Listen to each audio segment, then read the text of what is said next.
Alright,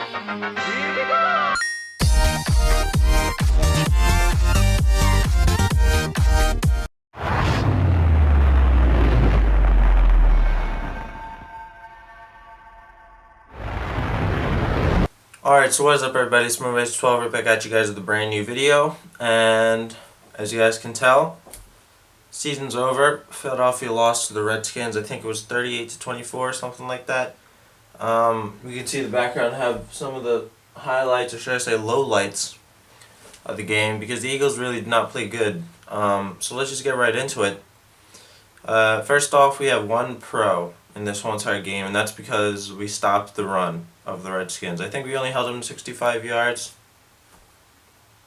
They didn't have Matt Jones. They didn't have any of their good running backs. All they had was Alfred Morris, who's starting to get old, so that's the only pro that we have. Now, let's get into the cons. Jordan Reed torched us. We left him wide open all the time, and he's the one guy we really should have paid attention to. Him and Deshaun Jackson, we should have paid attention to, but more so Jordan Reed, because he is what's making Kirk Cousins look like a really good quarterback. I think Kirk Cousins is a good quarterback, but I don't think he's as good as his numbers show. I think it's just because he has that Jordan Reed, just like Tony Romo has that Jason Witten, just like Eli Manning. In his career, he's always had a good tight end to go to. He had Jeremy Shockey, now he has Larry Donnell. He always had that one guy. Sam Bradford doesn't have that guy, so, you know, Zach Ertz, every time he throws it to him, he's just going to drop it. Next, we couldn't get our own run game going. I think the Redskins are like 28th in run defense in the league, so I don't know why we couldn't get our run game going. Ryan Matthews played bad. DeMarco Murray actually played okay when he was in, but it was too little too late. And Darren Sproles, he didn't play too well either. He did catch a couple of passes and almost convert a couple of third downs. Keyword is almost, but didn't. Too many checkdowns. My God, the Eagles just kept on checking the ball down. It was just those stupid same play over and over. Just a receiver comes, stops, check down, comes, stop, check down, comes, stop, check down. It was so stupid. It's so predictable. Not throwing the ball deep. I mean, we threw the ball deep, I think, like 2 times this whole game. And the 2 times, it worked. The first time was to Jordan Matthews for a 46-yard gain, I think it was. And the second time, he threw it to Josh Huff. Overthrown, but it was a penalty on the Redskins for illegal contact. So that's how we got our first touchdown of the game. When you throw the ball deep, especially in this league, these days, you're most likely going to get a penalty or something called on the defense that'll help you. So you might as well take a chance. I mean, they didn't even look like they were fighting for their playoff lives or anything like that. It was really dumb.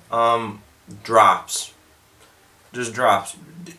Wide open receivers dropping the ball. It really is. It's so frustrating to see receivers get paid millions of dollars to do one thing, that's catch the ball, and they couldn't even do that correctly. Nelson Aguilar had a drop that was right in his hand. He's been a big bust this year. Jordan Matthews, he had a couple drops.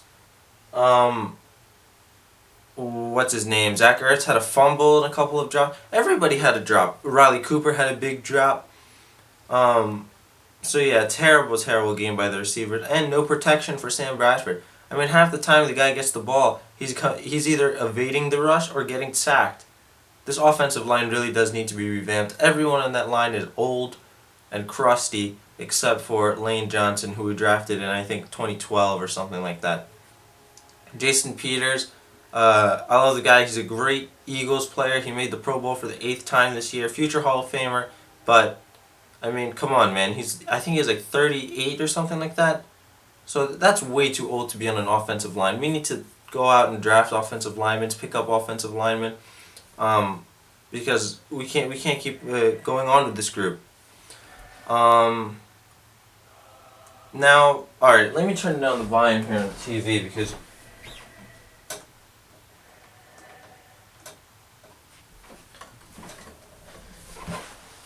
real talk. Let's talk about this Chip Kelly system, because now that the season is over and there's no more speculation or whatever, let's talk about the system that everyone seems to be so enamored by in the media.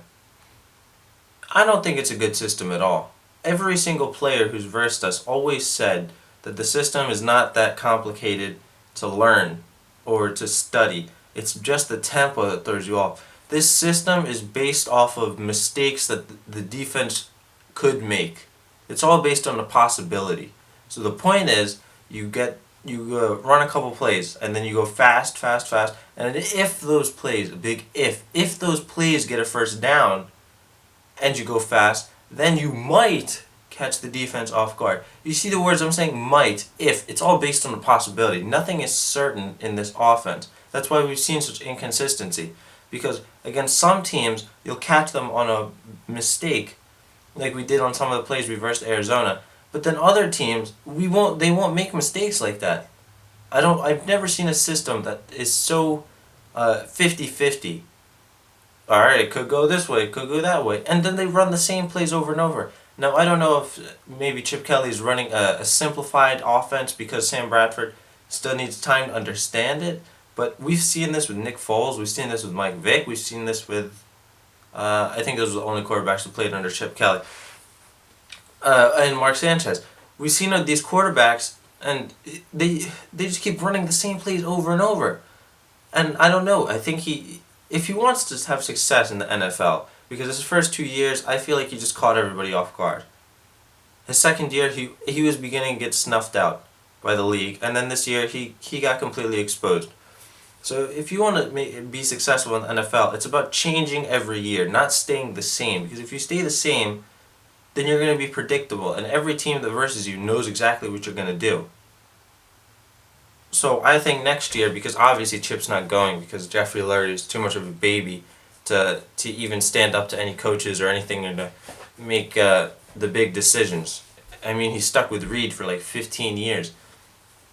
But if he's gonna stay next year, especially with these groups of players, and if we do re-sign Sam Bradford, which I have a feeling we do because Chip really seems to like the guy, he's gonna need to tweak his offense and incorporate more runs from under center.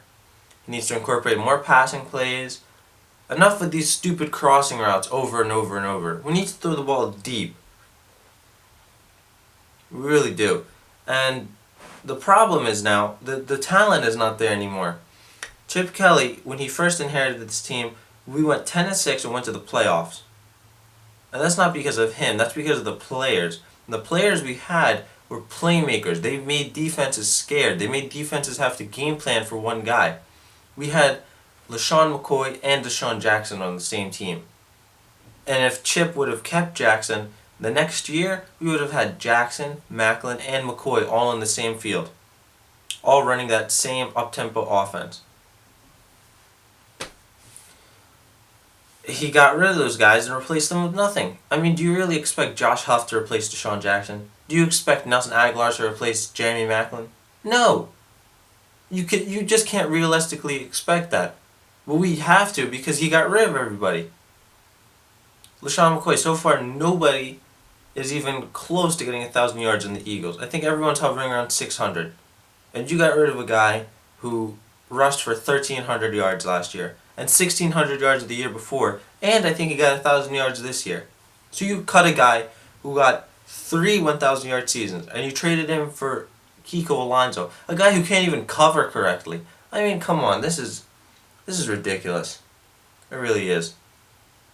But we can't do anything about it. Billy Davis needs to be fired. His defense is terrible. I've never seen a defensive coordinator continually put man-on-man coverage against receivers who are playmakers and receivers who keep beating your corners, and you still insist on playing man-to-man coverage. It makes zero sense whatsoever. But anyway, this has been Motion 12. Like, rate, comment, subscribe.